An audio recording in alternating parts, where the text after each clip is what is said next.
thank you for tuning into the Face of Pro-Life. We have our returning guest, Bill O'Brien from Connecticut Right to Life. He's going to talk to us about all the issues around the globe in many countries, the unusual things that have been happening and some of the tragic things that have been happening. And he's going to give us a tour of the news of the day throughout the world. Thank you, Bill, for coming back. Glad to be here. Our show actually is quite unusual. There's not a whole lot of shows that cover all the facets of the pro-life movement around the world. So you're on. Okay. Well, some things that are happening lately, of course, a lot of legislation throughout the country, but some interesting court cases as well. One that's out of the country, so we'll start on the world tour. Over in England, there was a young woman that was pregnant, and the case went to court because some people felt that she was, sort of slow, and that she shouldn't and wouldn't be able to raise a child. So it went to court as to what to do about it, and of course the lower court said that she should have an abortion. And but on appeal, another judge said that no, she's not going to force an abortion. That it was too big a deal, to do that to somebody. So at least as of now, as of this airing of this show, the girl is going to be able to have the child. Now it may be put up for adoption, and I think the mother of the pregnant girl, said that she would raise it. Yes, she did. But right in from the beginning. Right. Mm-hmm. So it looks like it will have a happy ending in that sense. But it's just unfathomable that to me at least, that you could have a forced abortion. But in this country, I don't think people realize how many forced abortions there are. Of course, we know about it in China. Forced abortions are daily routine because of the what used to be the one-child policy and now the two-child policy. So forced abortions were just a regular thing there if you had more than one child. But even in this country, Dr. Reardon put out a book a number of years ago, and according to, at least in the study that he had with the people that he had, which maybe 100 or something like that, he said that about 63%, 64% of those people, those women, that felt that they were under pressure. Now, pressure can vary, to get an abortion, but we know that the pressure can be so great that you have abortion by other means. In other words, a boyfriend or kills the woman because she won't get an abortion, and that's so routine or so common in this country that 35 states have put into effect fetal homicide laws, and the federal government as well, so that in a non-abortion situation, if someone kills an unborn child, and it could be, and often is, the partner of the girl, the one that got her pregnant, that is the perpetrator. So there's a lot of forced abortions out there, and a lot of murders because a woman wouldn't get a forced abortion. But even of those women that are pregnant and that they do go get an abortion because they feel they're under pressure, and that pressure can come from her boyfriend. It could come from her own parents. It could come from the parents of the boyfriend. They don't want their son's life ruined by having a child at this age, so they force her to get the abortion. Sometimes I've heard of taking them across state lines to do so if need be, and other pressures, whether it's just financial pressure or to keep a scholarship in college. Can't be pregnant if it's an athletic scholarship, or the doctor just simply haranguing the woman because for whatever reason he doesn't think the child she should have the baby. Now, it might be because he thinks it's a deformity or something of some kind, Or she's had too many. or too many children, or whatever. But we hear more and more about doctors who are telling women to, get an abortion over and over and over again. And how many times do they have to say no? But it's so much for the pro-choice position. We know that it's not a choice in many, many cases.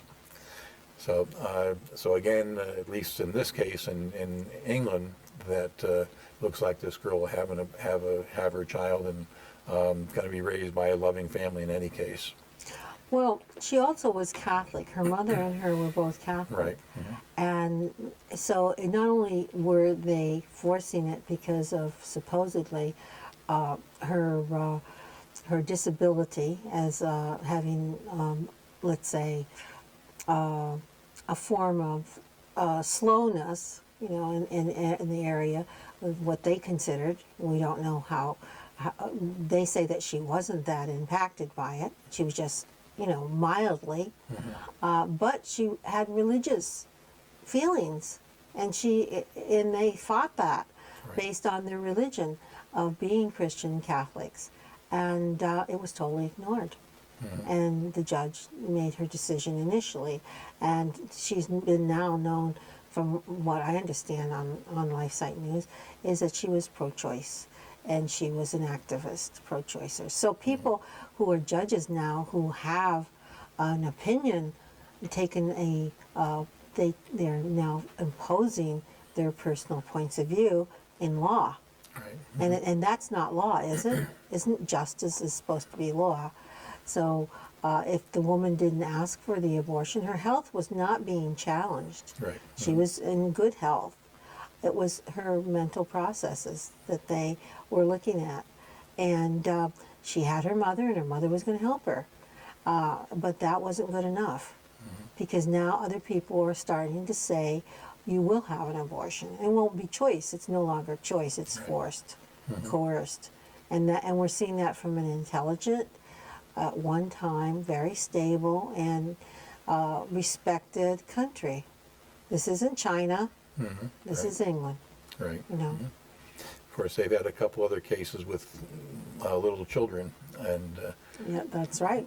And not getting the treatment that their parents wanted to get them, or at least not allowing them to die as soon as the government health care plan thought that they should.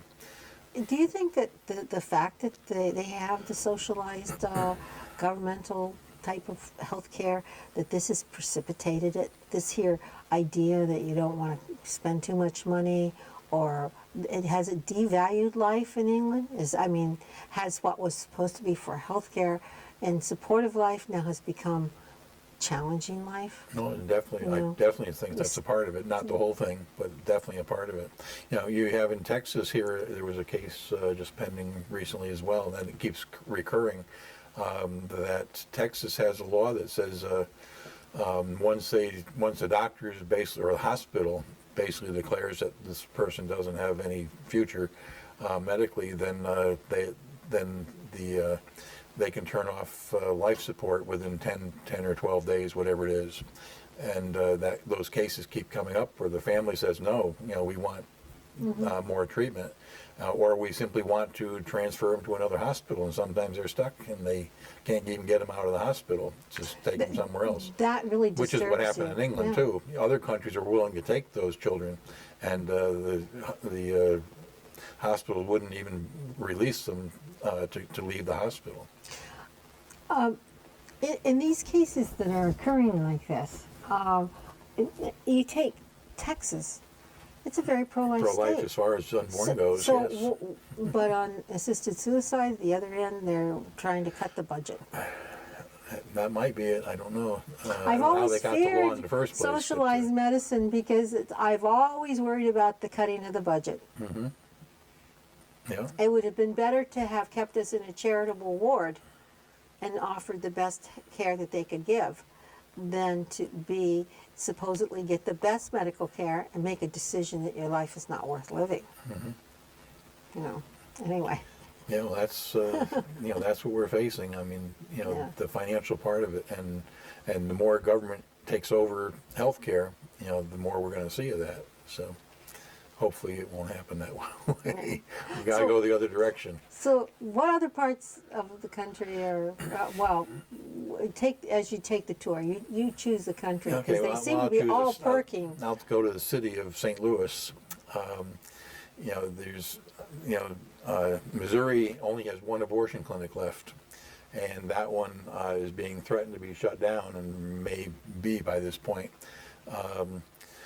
And that seems to be Operation Rescue is a national group, pro-life group, and they keep tabs on people who are sidewalk counselors or prayer visual people, pro-lifers that are outside the abortion clinics on a regular basis.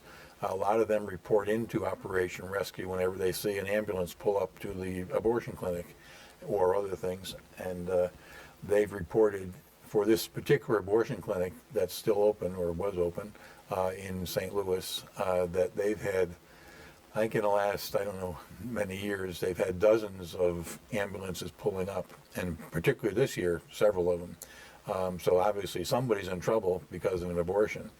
And so the state of Missouri, they, as a lot of states do, even Connecticut, they do inspections of the clinics. And they came in, I guess, and did an inspection of this particular clinic, and they came down with pages and pages and pages of things that need to be fixing. And I mean, if they do an inspection of any other outpatient clinic or a hospital or even a food facility, restaurant, I would think that the tendency would be for those places to say, okay, we'll fix these things right away, and they do it, and but not Planned Parenthood. And this is a Planned Parenthood abortion clinic in St. Louis. They said, well, we're not going to do some of these things. They seem to be think that they're above the law. Well, And, they changed a couple things, and they said, well, these other things, they don't apply to us, or we're not going to do it. And so St. Louis, or the Missouri state, is trying to shut them down. But they went to the judge. Instead of going to, I guess there is a process for appeal in the state. But instead of going that way, they just went to court and to a judge, and he's been putting this thing off, instead of going along with the state health department and keeping them open, and they're telling him, well, we don't have to do these things. And in the meantime, the ambulances keep coming up and taking women away, because of the different problems they're having. So when they say, backstreet they're abortion. concerned about women's health, well, why or where? We don't see it. So it looks like it's going back to the judge. I guess he found out that there is an appeal process, and he said, you have a few days to see what they say, and if they come back negative, then we're shutting you down. So Missouri may be the first state in the country to not have an open abortion clinic. To the best for Missouri. That makes Right. Missouri. About 700 to go. Well, it's going to be challenged, and that's good. We need the light of day cast on all these horrific things, and that backstreet abortions can mean an abortion clinic. The desire to keep a facility up to standards goes away when there's no scrutiny, when there's no reverence for life. I mean, and when you think about I shouldn't make the comparison, but when you think about when you go in to buy meat, the hygiene and the proper way that you handle stuff, what they do with unborn human life in an abortion clinic is they disregard it and disrespect it in such a manner, and they disrespect the patient who is the mother who has unfortunately aborted her child as well. Mm-hmm. Nobody is respected, and this is what, when something so evil as killing a human life is taking place, that it just degrades down to this level. and this is probably one of many abortion clinics, and one day, if the whole story is ever told about what has happened in abortion clinics, is they try to tell a story, and the news media shuts them down. The great news media is so liberal and concerned about, so much as a frog or a tadpole or a caterpillar, has absolutely no compassion for an unborn child, and no compassion for the mother who has horrendous care during that abortion. I mean, I don't want to be totally sympathetic with someone who's killing another human being, but I want to say nobody deserves the type of wretched conditions some of these abortion clinics have turned into. Right. So, of course, we saw part of that if you saw the movie Gosnell from Philadelphia. He had an abortion clinic that was absolutely filthy, and the state of Pennsylvania, they didn't do an inspection of his place for, I think, 12, 15 years, whatever it was. So, And it's so kept quiet because they've made it sacred to kill children. They've made it, that they have to protect this sacrament of killing. I mean, I don't mean to be sacrilegious in saying that, but they've made it that way, that it's so important to do this, that they are allowing the facility to be filthy, and the help, the medical care, literally nothing that you would take your dog to. right. And in Gosnell, again, when he was eventually tried for 3 murders. He kept snipping the baby. Babies were born alive, and then he would snip the backs of their necks, the spinal cords, to kill them. And one woman died as well, having an abortion. And those are the ones he got tried for. There were many others, but when they had the trial, it shows in the movie what happened actually in the courtroom.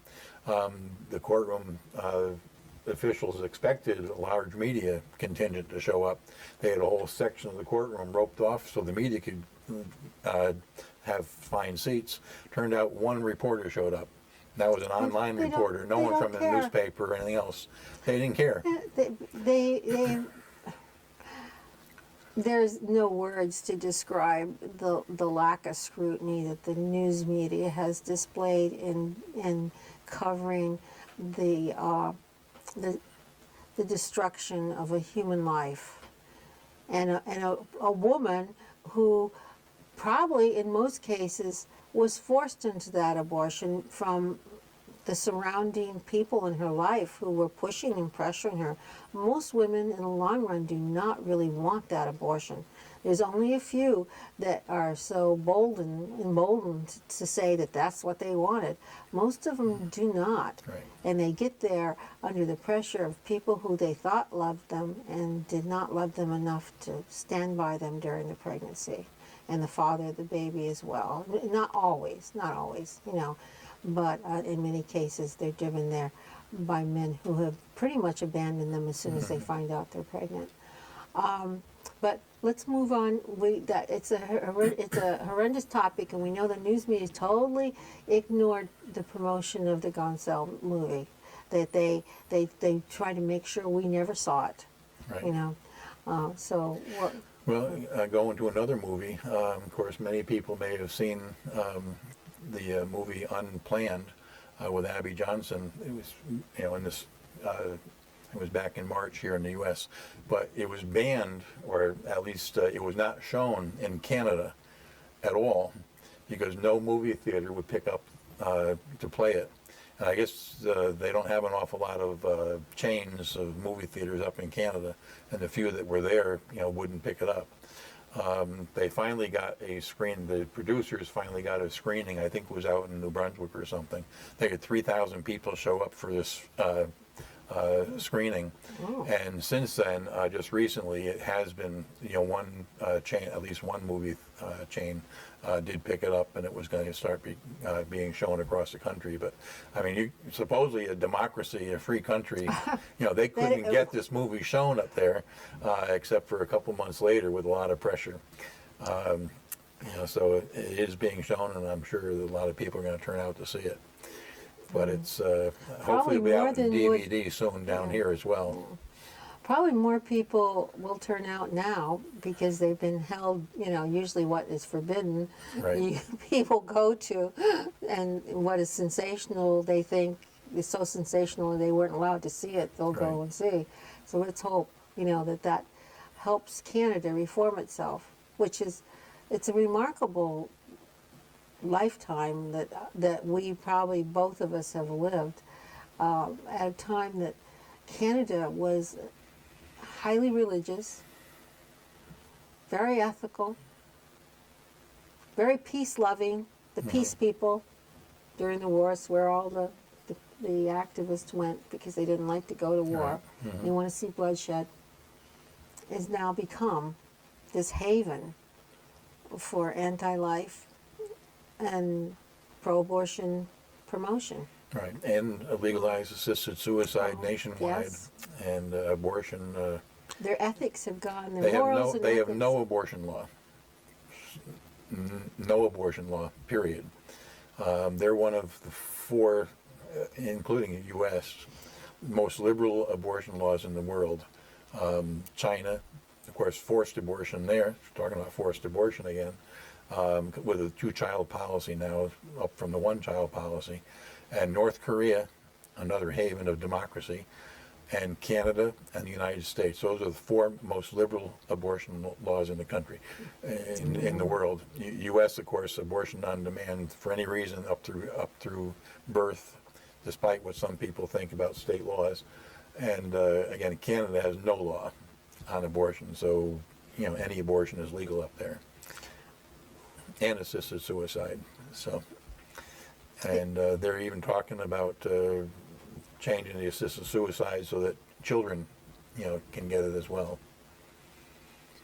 How irresponsible. I mean, is that not... That appears to me to be even more uncivilized than all in the past histories that we have of civilizations. I've never heard that they offer suicide to children. I have never known that to be so. It's not legal yet, but they've talked Well, there about it. They've only had assisted suicide up there for about 2 or 3 years now, legal. So Do you start to wonder about how people are electing people who are running their government that go in this direction? I'm starting to wonder about how exactly do these people get in power? At one time it was kings that were made and they were tyrants and you had to deal with them because they were kings and they had power and control and you had no choice and you were subservient to them, and dictators as well who came about, but kings were usually the atrocious persecutors of their people.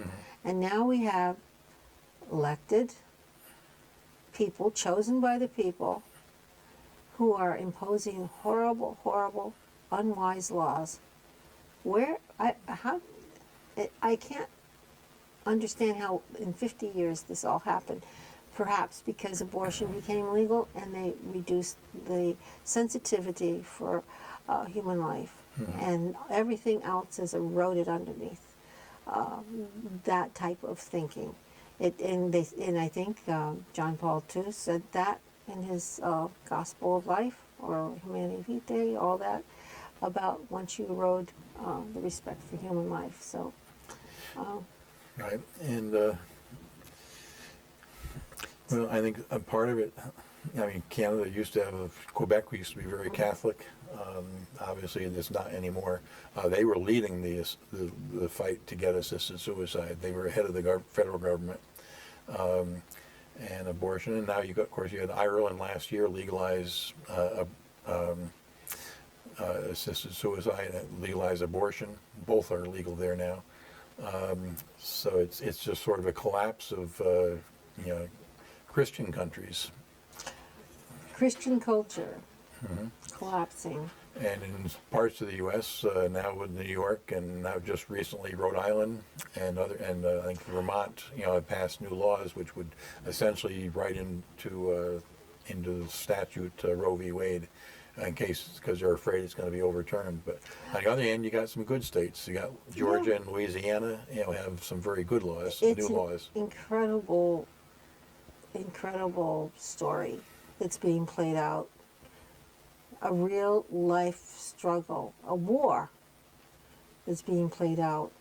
And people don't realize how important it is right now to take the right side, not the wrong side. You can never take the right side when you take the side of death. I mean, I don't understand how they look at wars and they see a just war and an unjust war, and how can they allow abortion to exist and be comfortable with it? I mean, it's an unjust war against unborn children. I mean, that's the way I perceive Well, it anyway. it's sold to young people, and young people are the ones that are affected by it because they're the ones that get pregnant. Whether it's teenagers or into 20s, basically, those are the ones that get the majority. Childbearing years. And it's sold as originally, my body, my choice. And but then we've shown very quickly that science says, well, it's not your body, it's someone That's else's right. body. And then they said, well, my choice. And then we're finding that more and more of these are forced abortions. So it's not really their choice. That's right. So now they call it health care. Yes. Well, we're going to wrap up the show. We didn't get too far around the country. There's a lot of other issues that exploded. But we so far are winning in many states. We have to pray that God is with us. And as we go forward, these are perilous times for life.